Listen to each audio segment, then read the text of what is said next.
welcome to another episode of Well-Adjusted Mama. I'm your host, Dr. Laura Brayton, and this is a podcast dedicated to educating and empowering women from preconception, pregnancy, birth, and through early motherhood on wellness lifestyle. And as your host, I'm a maternity pediatric chiropractor and mother who has hand-selected experts in natural and holistic healthcare specialties to shine light on options and choices during this exciting phase of a woman's life. Today, I had the honor of interviewing a colleague located here in Hoboken, New Jersey, near my practice, Diana Gasperoni, and we speak on the topic of boundary setting for mental health. And Diana is the founder of BeWell Psychotherapy Group, the co-creator of Indigo 108, and host of the BeREAL Podcast, as well as creator of BeHER Teen Program. Diana's mission is to provide 360 degrees of mental health wellness to as many souls as possible through direct service and content. She believes in an integrative approach to mental health and well-being. Her first experience with both yoga and psychotherapy laid the foundation for her cutting-edge approach to mental health. Diana walked into her first therapy session and her first yoga class the same week many years ago. This combination of modalities live in her mind and body, and she swears by the combination. This also was a jumpstart to a long-term career and mission to provide safe spaces for deep introspection for all people. Diana's greatest passion is supporting humans through painful transitions that may have caused them to become stuck. Through their work together, Diana's clients create a space for understanding their ever-shifting identities and moving the past out of the mind and body, allowing room for growth and freedom. Both a long-term patient and student of modern psychoanalysis, Diana learned in her early 20s that understanding behaviors, thoughts, and feelings is a lifelong process. And working from this approach, she develops lasting relationships with patients, helping to clear pathways of misunderstood drives, compulsions, and behaviors. Her approach with each patient is to help them to understand what they want from their lives, understand how they want to live, and to see a clear way to get there. Diana created the BeHER Teen and School program as an outreach of BeWell to empower young women to advocate for themselves and give them a place to explore, learn, grow, and get the psychoeducation tools for a solid foundation of understanding their mental health. The BeREAL podcast was developed to give a platform to diverse voices in the fields of psychotherapy and wellness and offers listeners a way to engage with Diana, her co-host, Anesha Salisbury, LCSW, and the BeWell community for absolutely free. The newest offering from Diana and BeWell is Indigo 108. It's a health coaching modality built expressly to complement the mental health work clients do with BeWell's therapist. This program is a vision realized by Diana and the BeWell staff, who all believe that mental health and physical well-being are inextricably linked. Diana supports the emotional growth in her patients as well as her amazing team of therapists. She works tirelessly to create a space that is safe to explore her patients' deepest thoughts and a space for her team to build community and thrive. So for more information, check out her website at BeWellPsychotherapy.com. Hi, Diana. Welcome to the show. I'm very excited to have you on today. Hi, Laura. Thank you so much for, should I call you Dr. Laura or just Laura? Laura's fine. Yeah. Okay. I will probably call you Dr. Laura before it's all said and done because I like that. Yes. So, yeah, I mean, we are colleagues in Hoboken, and we're both very passionate about supporting women's health, physically and mentally and emotionally and spiritually. It's all connected. And so today we really wanted to focus on women's mental health, especially pregnant and new moms, and how we can do that through boundary setting. So I'm really excited for you to share a little bit about how you've gotten into your work as a psychotherapist and working with women and that mind-body connection. Oh, well, this boundary setting is one of my favorite topics, so I'm really excited. And boundary setting with new moms, pregnant moms and new moms is also one. I mean, it's one of the places where gets really sticky. So it's one of the places that I really like to work to help women really be able to be their full self and know that, no is a full sentence. So, I've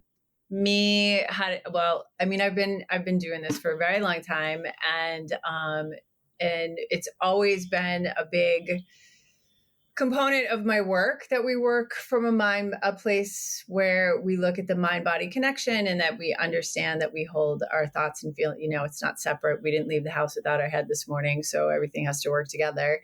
And that the body is a place that stores emotions and feelings, and that the mind and the body are constantly working together. So this, and especially with women at this stage, right, with pregnancy, I mean, there's so much that happens with women around their bodies and like being in their bodies during this time, and what that really, I'm sorry, Monkey has a different idea. So that I thought he was going to have today. I mean, I personally got into the work when it was the same week for me that I took a yoga class and went to a therapist. So the two have lived in my mind and body together since that week. I don't think a week has gone by that I haven't done one or the other in the past. Oh God, it's now 30 years. So, from the mat and from the couch onto the other side for both. So it's been a long journey, and I just keep doing it and doing it and doing it. Yeah, and seeing the progress. And what's so fascinating to me is understanding like embryology, the neural tube and the gut tube form at the same time, that first trimester right next to each other. And so there's also that mind gut connection, but recognizing that that's like where we feel our like intuition, our gut instinct, right? There is a reason for that. Our neurotransmitters that we use in our brain are manufactured in our gut. So we can't separate that. And, the work like Candace Pert's work, Molecules of Emotion, really beautifully speak to how when we do have emotions, we actually create the biochemical changes in our brain and body, and then perpetrate that, right? Because now we've actually made a shift chemically within ourselves. So either way, positive or negatively, we can go both directions, and the power is up to us. Mm-hmm. And I don't think we talk about it enough. I don't think we talk about just that component where the gut instinct, that because the same, like, I mean, I don't know as much about the science as you do. I know about how it works from the emotional body, but I do know that like that formation in the body is, your gut has the same chemicals as your brain. Like, and when we talk about it, we think that they're separate, but they can't be separate. Like, you do have a gut instinct, and people don't, and why not trust it is always my first question. Why wouldn't you trust yourself? But then that has to do with conditioning over time, which is where I come in. It does. And the subconscious mind, our gator mind, right? And that first 7 years of our life. So it's also something that, I think can be intense for moms and parents in general when they know how powerful shaping their child's subconscious mind is. They're like, oh, they're a baby. They're not noticing or feeling or experiencing anything that's going on around them. But that's not true. Even if they know now, fetuses are feeling and experiencing everything going on and around the mom while they're developing. And that's also shaping their subconscious beliefs. And as adults, that can run the show, 95% of the time, right? So this is really a big deal to have these awareness about our subconscious beliefs and where they came from, how they impact our triggers and what's going on in our life. And also then as parents, how we can help positively form the subconscious mind of our child. Oh yeah. I mean, oof. That first 7 years and how we interact with our children, and how we present to our children and what they get to see, and what we think that they're not paying attention to. There's an energetic connection between the mother and child, between the father and the child, between the caregivers and the children. So I think that we don't, and we are still learning so much about it too, as we sort of reshape over time how and why we parent.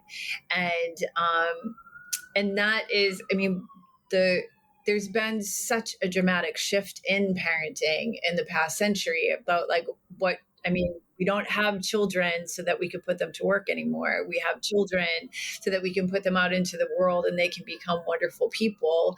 And we're still catching up to that development, even though we're doing a wonderful job. But we have to there's generations and generations of learned behavior behind us.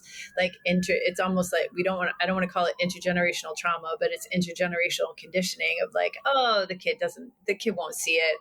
They won't notice, things like that, which in fact the children are picking up on.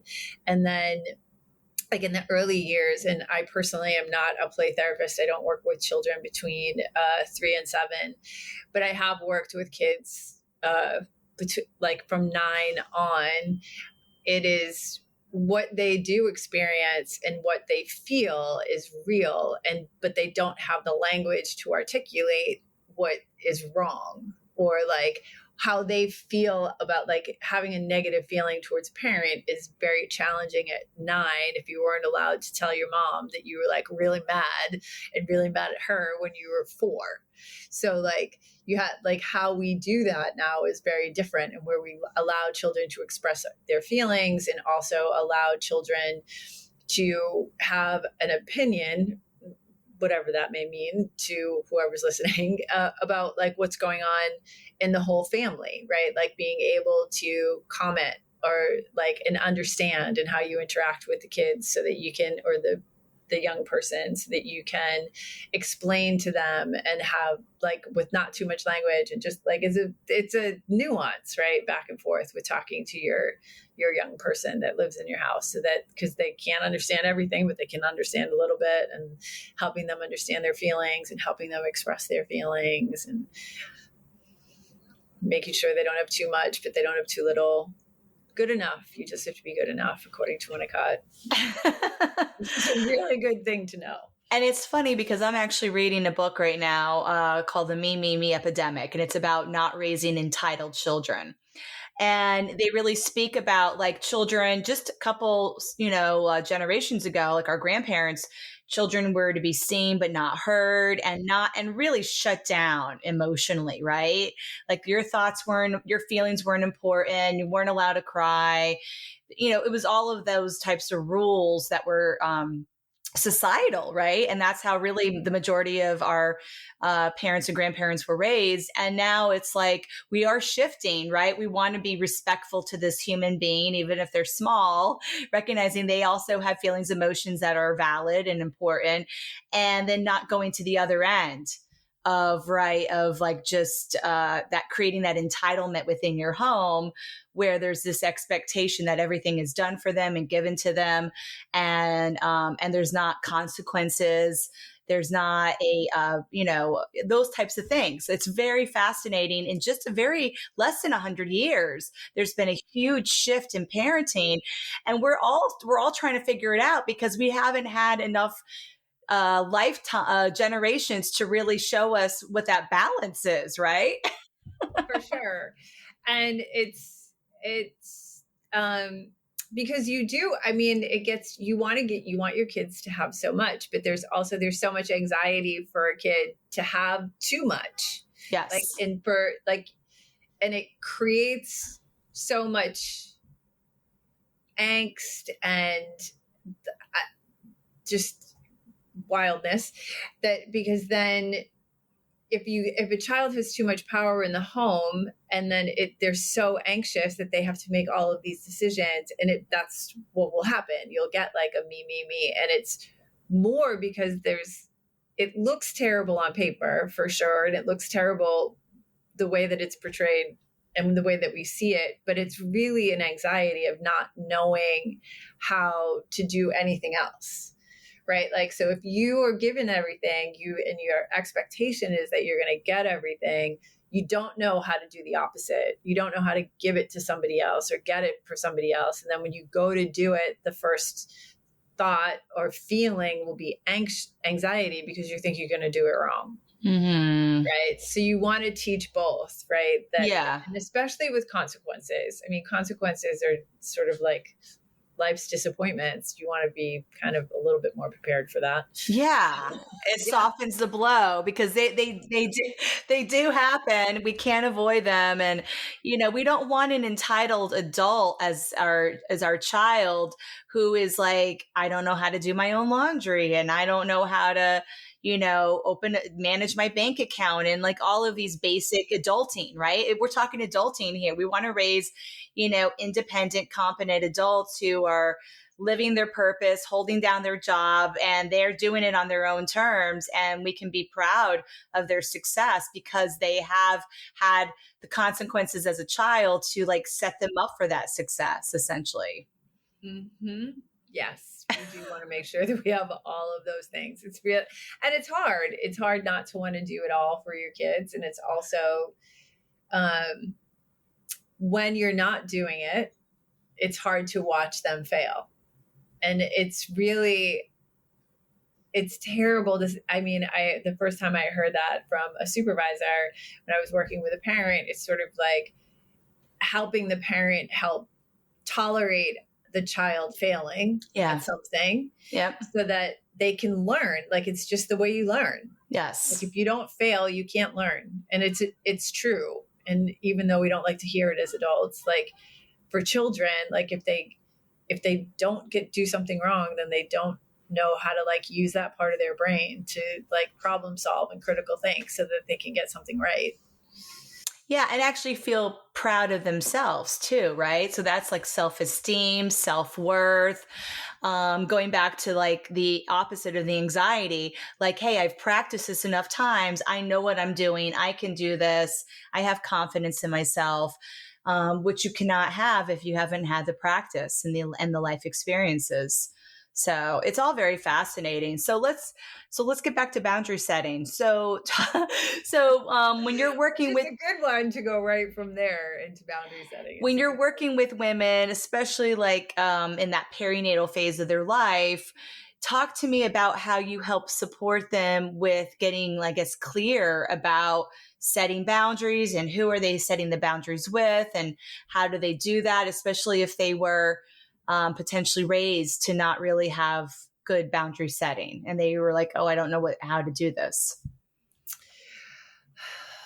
Oh, well, the first thing I always in the perinatal stage is really work with who the providers are going to be. Like how are you going to choose? What are you going to do?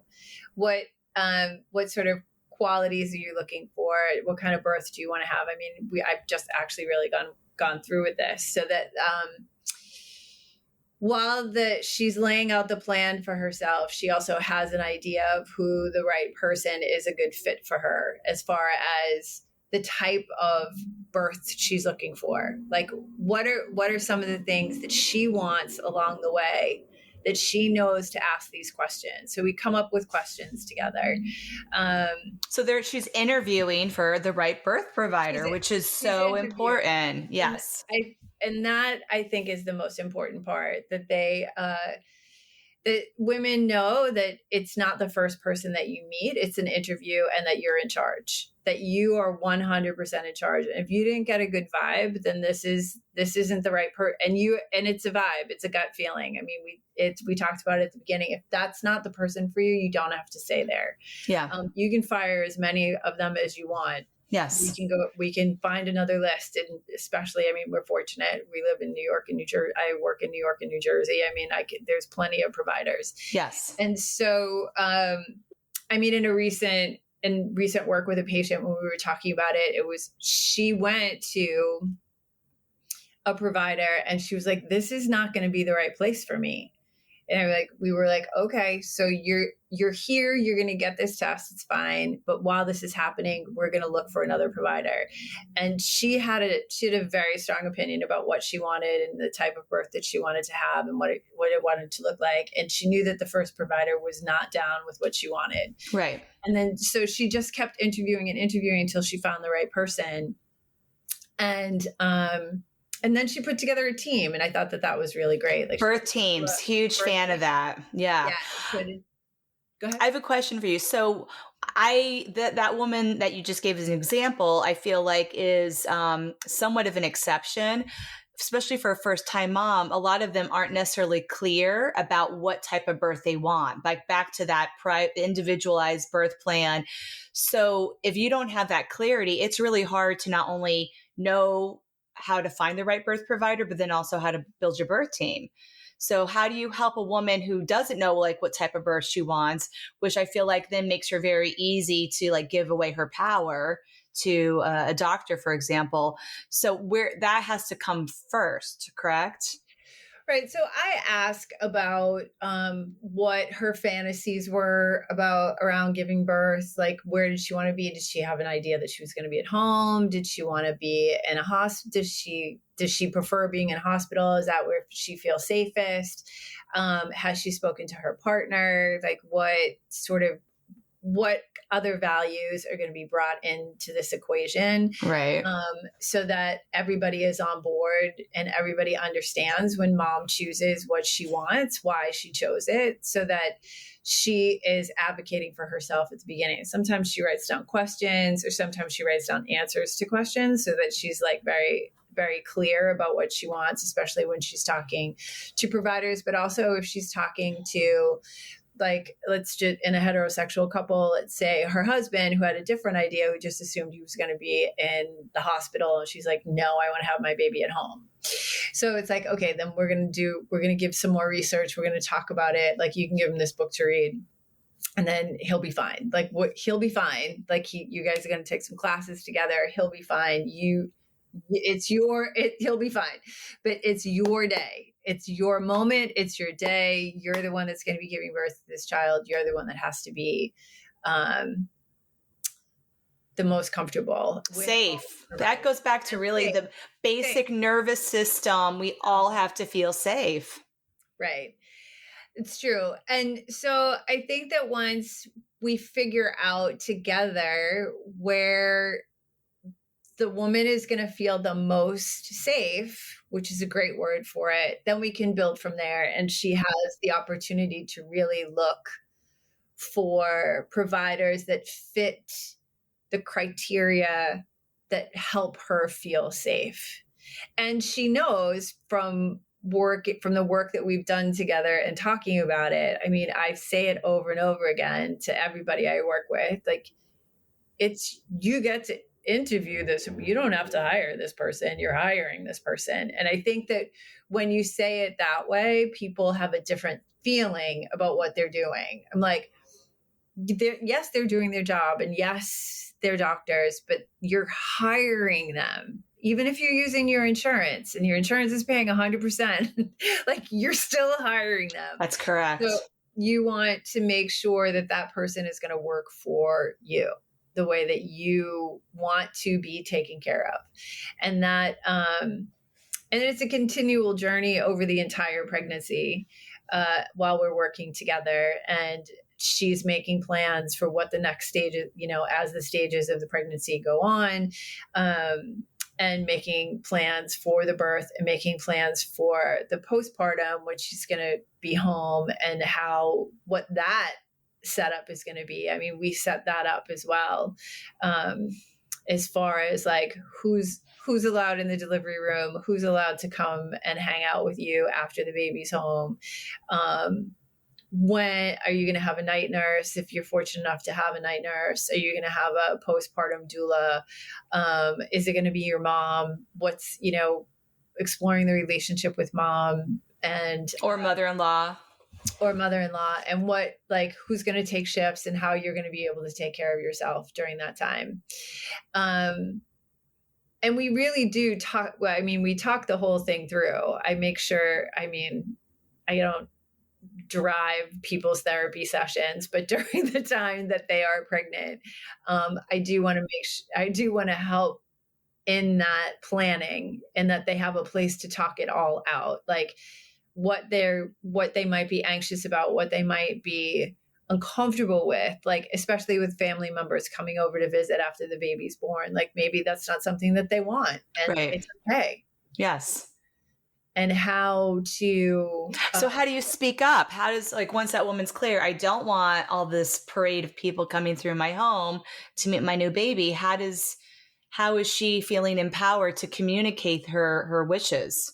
One of the things we do is we fantasize about it before the baby's born. Yes. And we have a plan in place before the baby's born. So no one on the other side after the baby's born, because everybody wants to come over and see your kid. Everybody wants to come see, everybody loves the baby, right? Like, so cute, right? Like, if there's going to be like, oh my God, so cute, I did. And you're like, but what are your rules going to be? Like, some people are like, no. You're at the door, wash your hands, turn around, go away. Like, whatever. And the pandemic made that even weirder, by the way. Right. But you know your limits, right? Like at this point of the pandemic, you're like, you know what they are. You know how many people you want in the room at the time, and then with me, you get to talk it out. Like, and there's no judgment. So it's like, and I'm a non-biased party. So you get to say whatever you want. And I'm like, okay, so this sounds like a great idea. So who are we going to talk to first? And what's it going to look like? And does this one have to stay in a hotel if she's going to come and visit?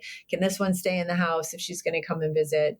Who and how many? And when are visiting days? It's almost like you can come up with visiting days. And if it doesn't work out because you're tired, then you don't have to let anybody in ever. Right. Like, you taking care of yourself and making sure that you're getting enough sleep so that you and the baby can thrive is the most important part.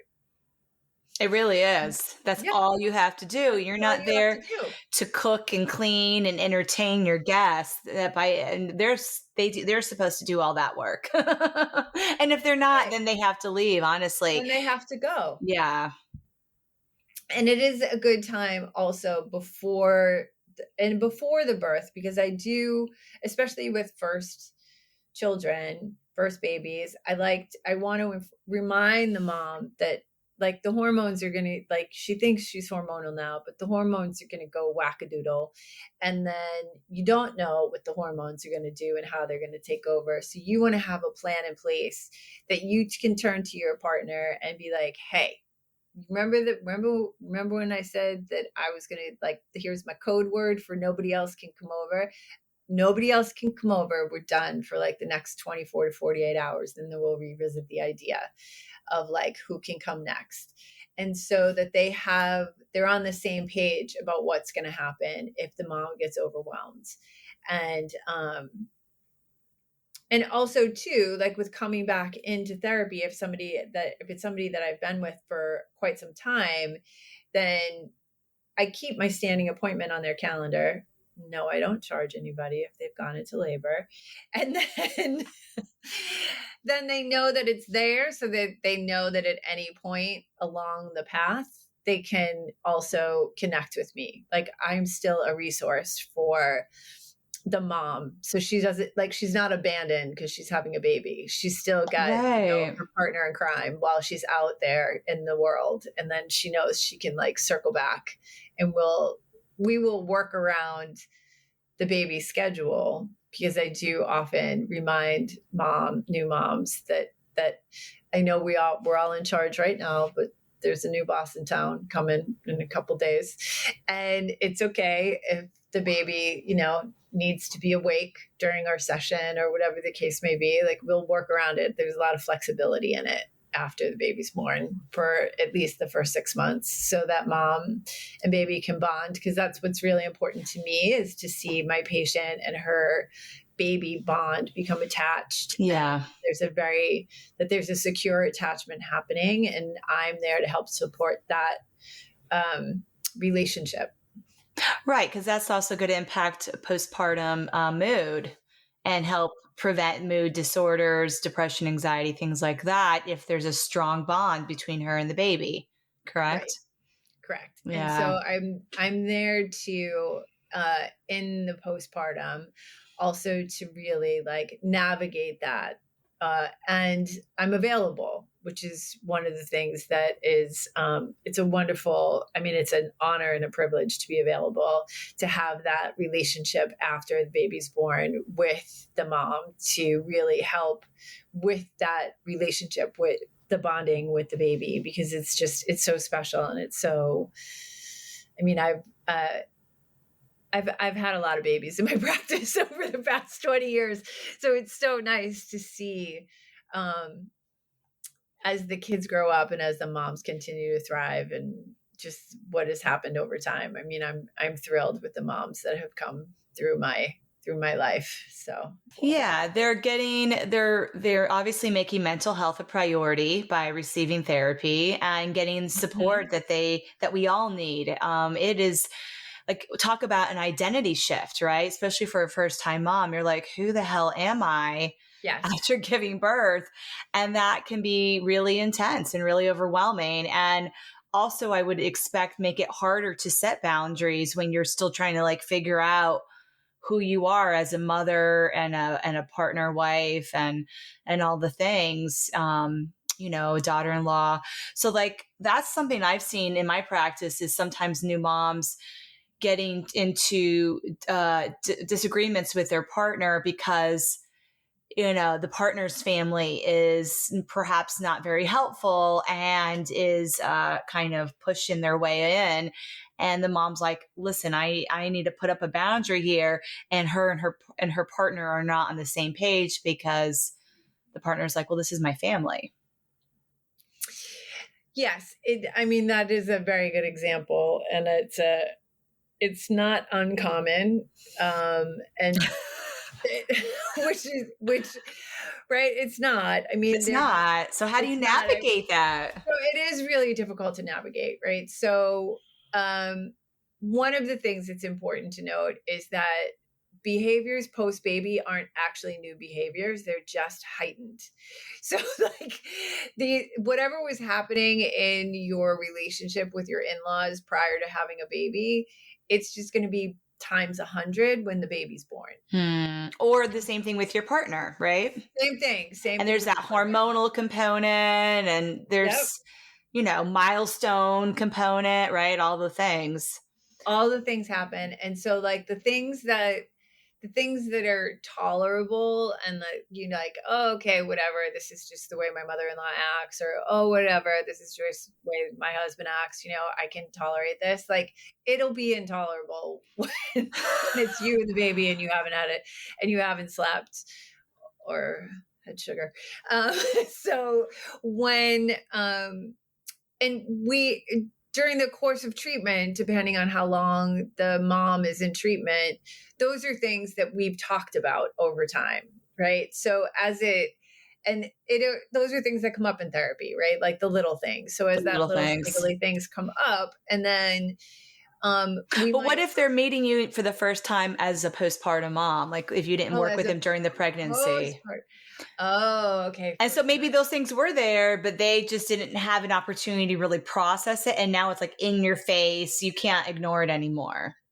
So my suggestions are always with a grain of salt, and that this is going to like, you're setting a new boundary, which is going to be hard for everybody. It's going to be hard for mom to tolerate it. And it's going to be hard for the family, especially the in-laws, to tolerate like this new behavior, but really helping mom to understand that this new behavior is for her own benefit and for the benefit of her child. Right. And the benefit of her family, right? Yes. Like, so she's created a new family, her husband and her baby, and that there are boundaries within this family unit that will be new and no one has experienced them.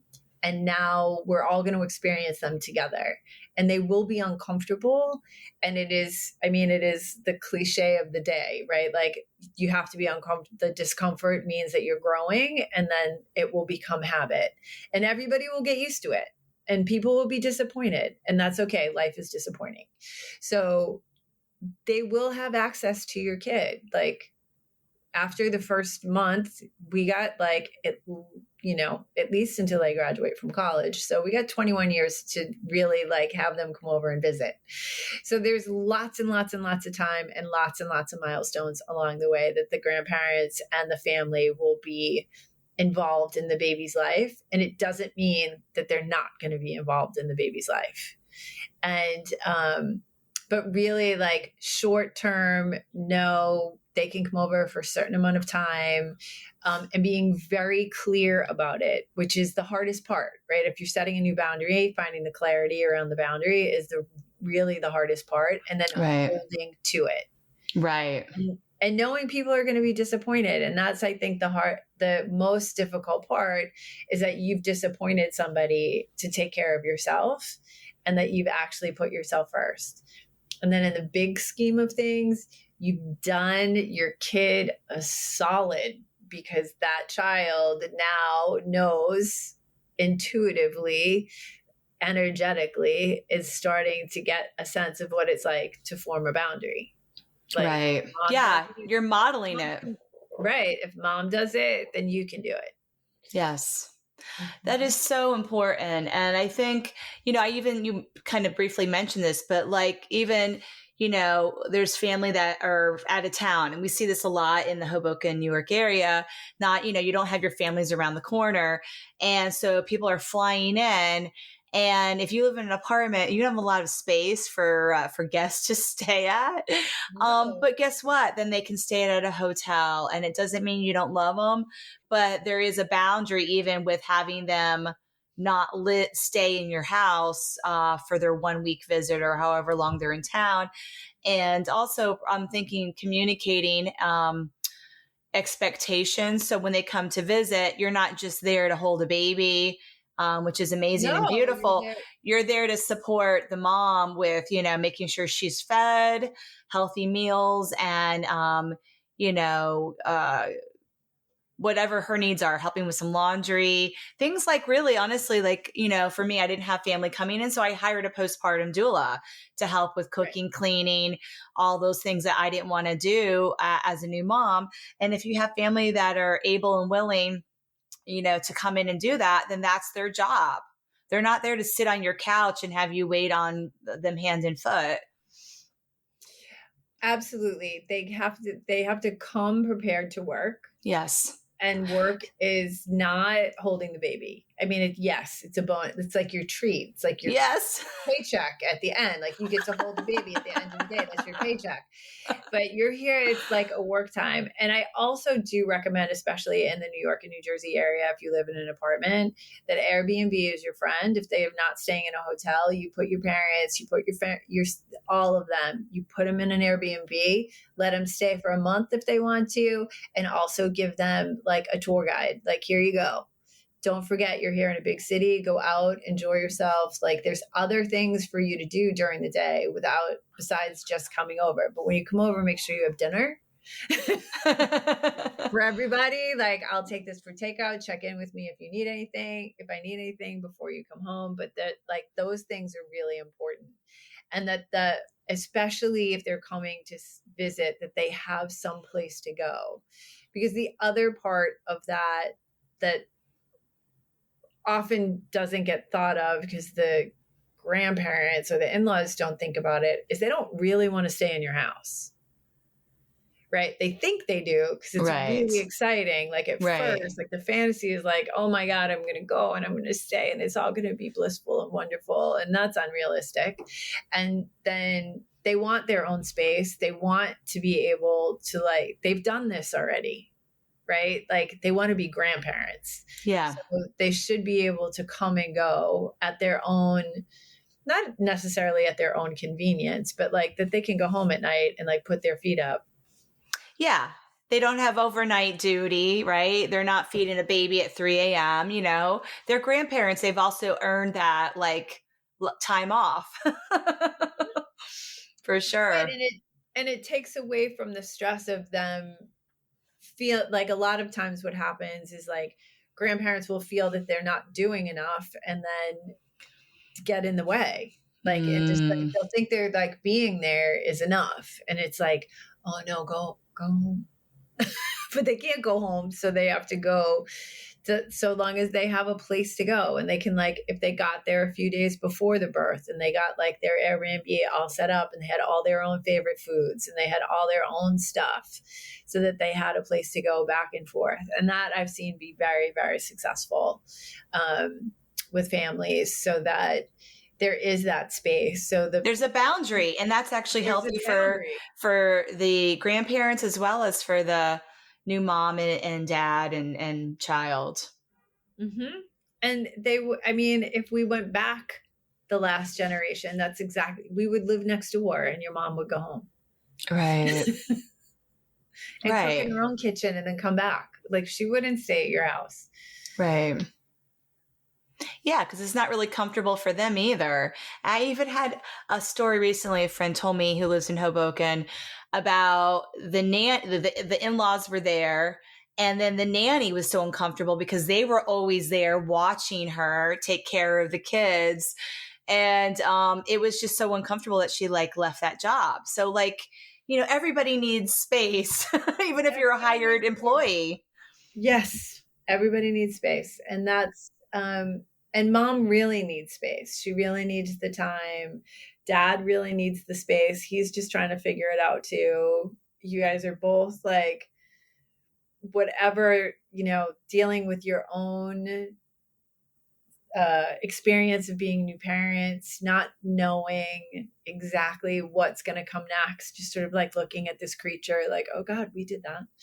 And then from there, also your own experiences are then going to come into play. And like, no matter what you've talked about, as far as like how you're going to parent, what you're going to do, what roles you're going to like, things are going to bump. You're going to bump up against each other at the beginning. So you want to allow yourself the freedom to just have it be the three of you and bump into each other and then work it through. Because you can't, it's going to be hard for you if you're like disagreeing, or like mom needs something and it's not her mom, it's her mother-in-law. It's just, you need that. She's going to be more comfortable in front of her husband than she is in front of her mother-in-law. So, with all of her feelings and all of her emotions. So you want to keep that in mind as you're making up the schedule of who's coming and when and where they're staying and how long they're staying and what your comfort zone is. Right. The other thing that I know came up for me as a new mom was like the work by the Gottmans and Baby Makes Three. And it's really going back to that intimate relationship and the health of that intimate relationship as you're becoming parents. And the work that you can do on your relationship, ideally before the birth, to then, like you said, things that were tolerable can actually get addressed so that they're not so that you're in a better place in your intimate relationship once the baby's there, and you're having these, more these bigger stressors and the hormones and all the things that are going to stress your relationship, stress your teamwork, right? So how do you work with essentially expectant parents around that? Do you work with both members of the couple, or? Sometimes it depends on the couple, and it depends on how open both parties are to couples work. It is nice to have both people come a few times before the birth to just talk about like what their have a third party hear what the expectations are, and then be able to have like teach tools to know how to reflect back. I mean, that's a big Gottman thing, like how to reflect back what you heard and like how you heard it and how you internalized it, which is, it's something that really helps both people figure out, both sides of the relationship figure out like, oh, because I mean, a husband's expectation might be like, sure, my parents are going to come on Saturday. They'll be here all day. And mom's like, whoa.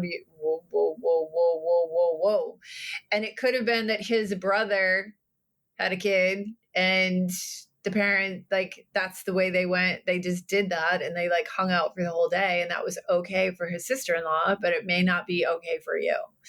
Right. And I think that that's something to also consider. There may be other members of the family that have already had children, and like there's an expectation that the grandparents are going to behave a certain way in that family, and you are your own person, and it might not be something that you actually want to deal with, or the way that you want to not deal with. I don't think that's the right way to put it, but the way that you want to handle it, like the way that you want to have your bonding period with your new family. And so that's something that you really want to flesh out at the beginning, like who's going to come and when and why. Like, why do they have to come? Right? Like, why can't they come in 2 months? Like 2 months is a nice time. It seems like a really long time, but it's not.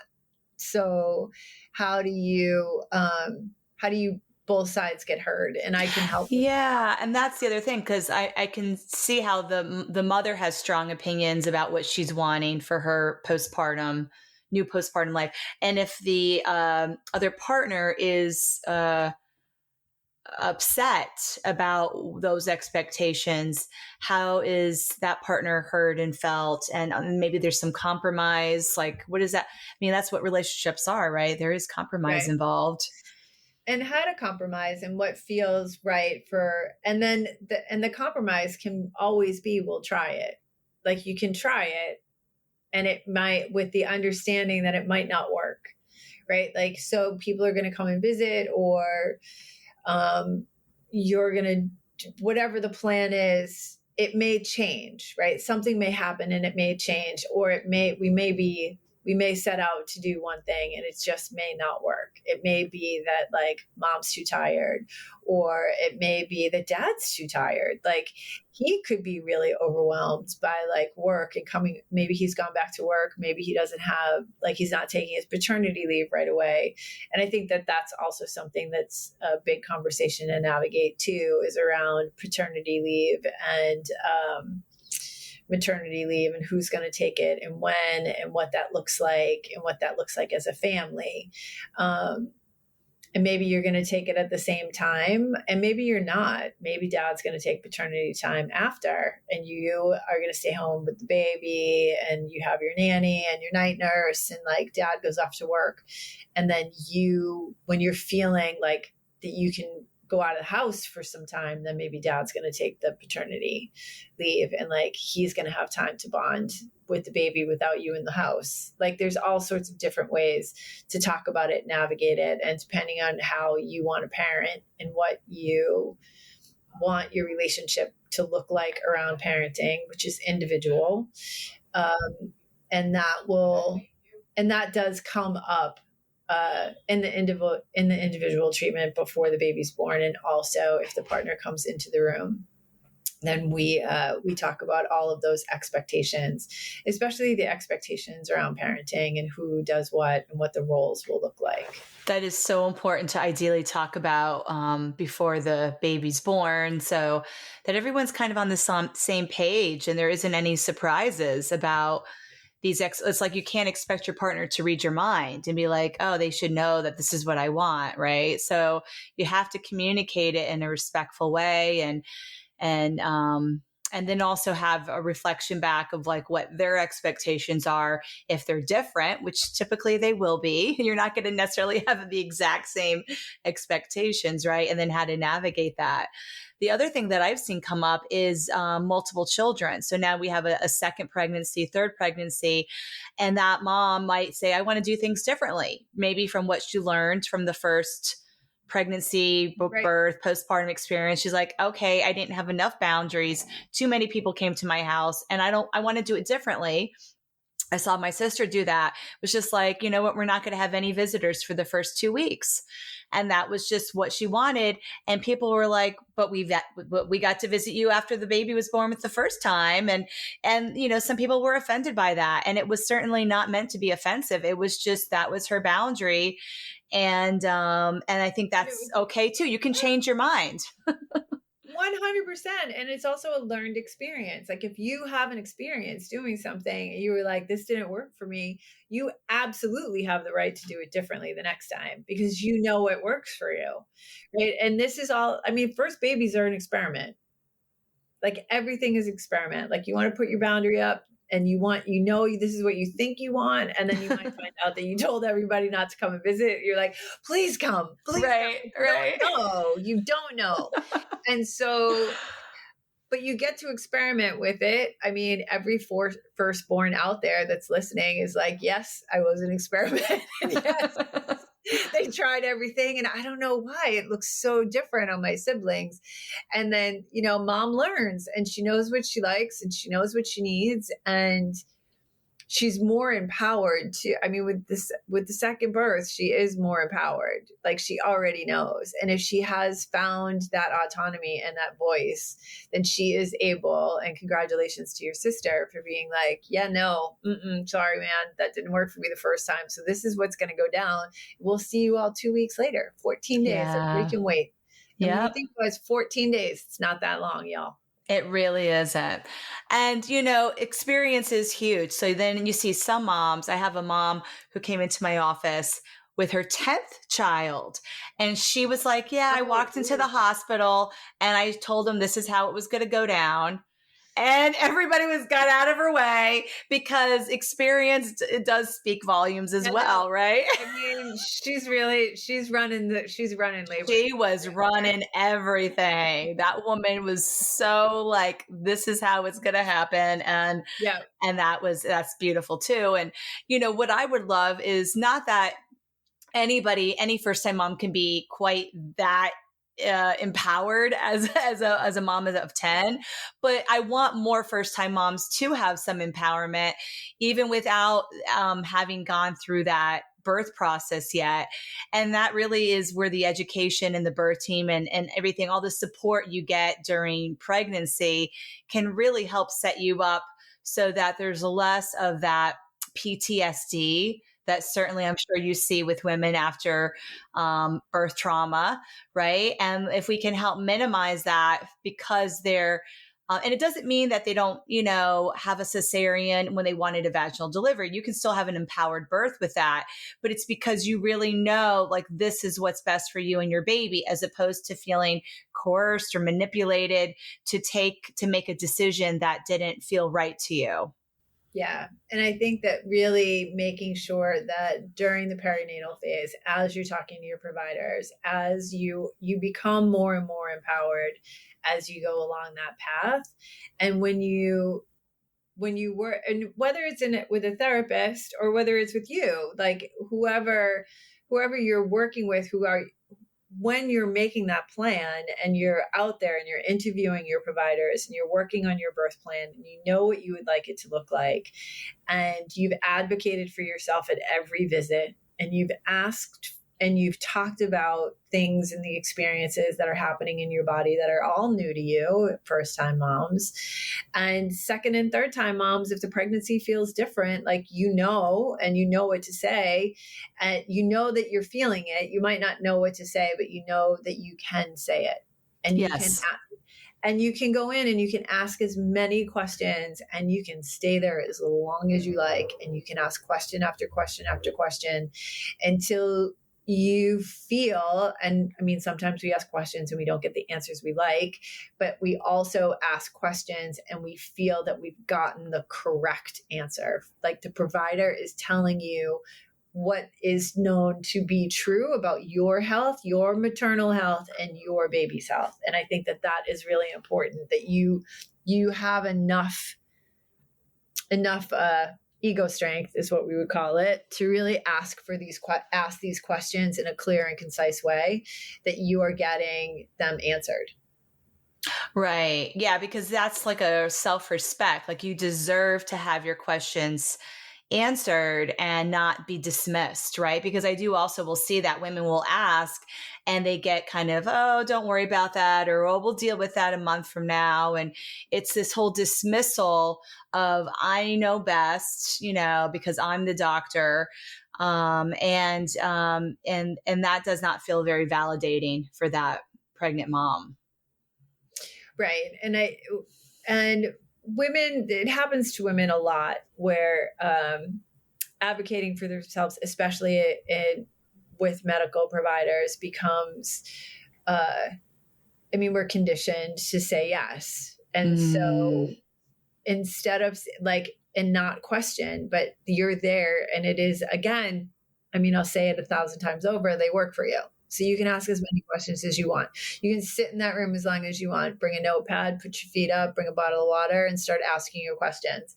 And they're responsible to answer those questions. And if a doctor is not going to give you a straight answer, or sit with you and look at you and look you in the face and be able to give you eye contact, they're not the provider for you.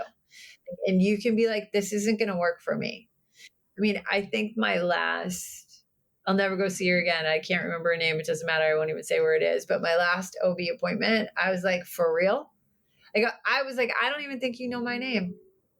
And she was like, I was like, I don't. I was like, you don't know. You didn't ask me one question about myself. I was like, not even like how my day was or what I had for breakfast, like anything, like a little something, like how'd you get here? I was like, no, never go back. And it was just, and I started to, I mean, I'm a talker. So I started to have a conversation with her and she could not be bothered. And I was like, really? We're just about to have like a very intimate experience and I don't even have your phone number. You got nothing? Yeah. And it was awful. And so I knew I wasn't going to go back. And that was just for a general checkup. I mean, imagine if I would have fired her on the spot had I been pregnant. Oh, that was like a GYN appointment. Yeah. Yeah. I mean, I broke up with a GYN who consistently 2.5 hour wait in the reception area. I was like, that's not okay. I'm showing up on time for my appointment and I expect to be seen close to that appointment time. And every time I come here, there can't be an emergency that's creating this huge, so like, it's really about, once again, advocating, if you feel like your doctor can't answer your question and guess what? Maybe they don't know the answer. Ideally, they could say, I don't know, but that rarely happens, right? But if you're like, okay, you know what? They're not answering it maybe because they really don't know the answer. I got to find somebody else. Like I got to go to somebody who can answer this question. And it goes back to like finding the right provider, the right birth team, really surrounding yourself with support so that you're really feeling, having that vitality during your pregnancy. And that's going to really set you up for, like, if you're depleted and you're feeling like crap, it's also really hard to make good decisions from that place as well. Right. So that's super important. Yeah. And I think team is really the biggest word, right? I love it. You're building a team and you're a coach, you're choosing your team and you want all your team to work together, your team to understand the mission and understand how you work. And that is really important. And so you're the captain of your team. Yeah, totally. Well, Diana, this has been an amazing conversation. Do you have any last thoughts you want to share with the audience? No, this has been really fun. Thank you so much. I am excited to get to see you in Hoboken proper very soon. And I really appreciate being on the show today. All right. Thank you so much. Thank you. As always, I hope you got a lot of value out of today's podcast interview with Diana.